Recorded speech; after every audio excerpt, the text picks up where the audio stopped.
વડોદરામાં કર્મચારીઓનો અનોખો વિરોધ સામે આવ્યો છે। જીએસએફસી ગેટે કર્મચારીઓનો વિરોધ, ગેટને પુષ્પહાર પહેરાવી શ્રીફળ વધેરાયું। પગાર મુદ્દે કર્મચારીઓમાં ભારે રોષ જોવા મળ્યો છે।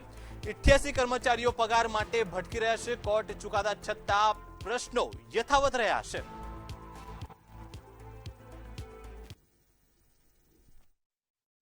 પોતાના પડતર પ્રશ્નોનું નિરાકરણ ન આવતા આખરે જીએસએફસીના જે કર્મચારીઓ છે તેમને અનોખો વિરોધ પ્રદર્શન નોંધાયો છે। શું કારણ છે એ સૌપ્રથમ તેમની સાથે જ વાત કરીશું। કેમ આ અનોખો વિરોધ કરવામાં આવ્યો છે? અમારો લગભગ 1 વર્ષથી પગાર બંધ છે। ગત વર્ષે એ લોકોએ અમને 4 મહિનાનો પગાર આપ્યો, ફરી પાછો આ વર્ષે બંધ કરી દીધો છે। એટલે અમે આ કંપની અમારી માતા છે અને માતાથી મોટું કોઈ છે નહીં, તે માટે આજે અમે કંપનીને તાળાબંધી કરીએ છીએ અને ભગવાન પાસે પ્રાર્થના કરીએ છીએ કે આ મેનેજમેન્ટને સદબુદ્ધિ આપે અને જે અમારો અટવેલો પગાર છે અમને મળે અને અમારા બધાનું રોજી રોટી જે છે છીનવે છે તેમને મળે। કેટલા કર્મચારીઓ છે જેમનો પગાર બાકી? અમારે 88 ની આજુબાજુ કર્મચારી છે। કેટલી વાર રજૂઆત કરવામાં આવી? રજૂઆત તો ઘણી વાર કરી। અમારા માન્ય શ્રી ધારાસભ્ય ધર્મેન્દ્રસિંહ વાઘેલા બાપુએ સંકલનમાં પણ રજૂઆત કરી, ત્યાં શ્રમ આયોગમાં બી રજૂઆત કરી, તે છતાં જીએસએફસી મેનેજમેન્ટ એક પણ વાત અમારી સાંભળવા રાજી નથી। જીએસએફસી મેનેજમેન્ટ કે વાત સાંભળવા તૈયાર નથી। અનેકો વખત રજૂઆત કરવા છતાં પણ સ્થિતિ યથાવત જોવા મળી છે। હવે શું કરવામાં આવશે? આ ભાઈએ જે કીધું કે અમને કંપનીના જે બની બેઠેલા મેનેજમેન્ટને સદબુદ્ધિ આપે, કેમ કે આ વર્કરોની માંગણી છે, એ હકની છે અને ઘણા સમયથી આ લોકોને જે કોરોના કાળમાં જે છૂટા કરવામાં આવ્યા, પણ એવી કોઈ આ લોકો કોર્ટમાં કેસ કર્યા પછી કોર્ટનો ચુકાદો છે જ્યાં સુધી આપ નોકરી ના લો ત્યાં સુધી પગાર આપો।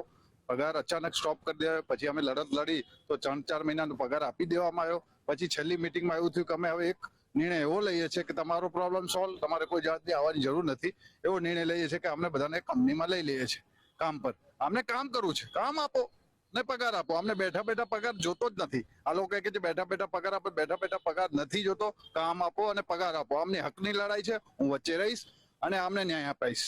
અચ્છા, મેનેજમેન્ટમાં કોણ એવું છે કે જેને આનો રસ નથી કે આ વસ્તુ કરવાનું? મેનેજમેન્ટમાં જે મારે કોઈનું નામ નથી લેવું, પણ મેનેજમેન્ટમાં 3-4 જણા જે છે, શું ઉપર ગાઈડલાઈન કરે છે, શું એમડી જોડે ચર્ચા થાય છે, અમારી જોડે એ વાત આવતી નથી પ્યોર। અને જે વાત આવે છે કે હા કીધું છે પગાર નાખી દઈએ છે, અમુક ટાઈમ એવું કહે છે કે અમે નોકરી લઈ લે, પણ ક્લિયર કરે હવે, કેમ કે સામે એમનો મોટો ઇવેન્ટ આવે છે। જો ઇવેન્ટમાં આવી રીતે જો અમારી વર્કરો અહીં એમનો ન્યાય માટે લડતા હોય તો એમને શરમ આવી જાય। પહેલા ઇવેન્ટ નહીં, પહેલા આમનો નિર્ણય લો અને આમનો જે બી હકની છે વહેલી તકે ચુકાદો કરો, નોકરી લઈ લો અને પગાર આપો તો એમને જે તે ટાઈમ સુધી કોર્ટનો નિર્ણય ના આવે ત્યાં સુધી પગાર આપો। અચ્છા, સમસ્યાનું નિરાકરણ નહીં આવે તો શું કરશું? જો સમસ્યાનું નિરાકરણ તો જે ઇવેન્ટ છે એમાં 29 અને 30 તારીખે ગાંધીજીના માર્ગે સ્વયંભૂ અમારું દશરથ ગામ બંધ રહેશે। વાઇબ્રન્ટ ગુજરાત ચોક્કસ, એટલે જોવા જઈએ જે પ્રમાણે જે જીએસએફસીના કર્મચારીઓ છે તેમનો જે પડતર માંગણીઓ છે તે ઘણા સમયથી તે પડતર માંગણીઓનું તેમનું સમસ્યાનું નિરાકરણ આવ્યું નથી। આજે તેમને અનોખો રીતે પ્રદર્શન કરી રહ્યું છે અને તેમને ચીમકી ઉચ્ચારી છે કે આવનારા દિવસોમાં જે વાઇબ્રન્ટ ગુજરાત જે સમિટ થવાની છે તેને લઈને પણ તેમને બહિષ્કાર કરવાની પણ તેમને ચીમકી ઉચ્ચારી છે। કેમેરામેન કેતન શિંદે સાથે સત્યમ નેવાસકર, મંતવ્ય ન્યૂઝ વડોદરા।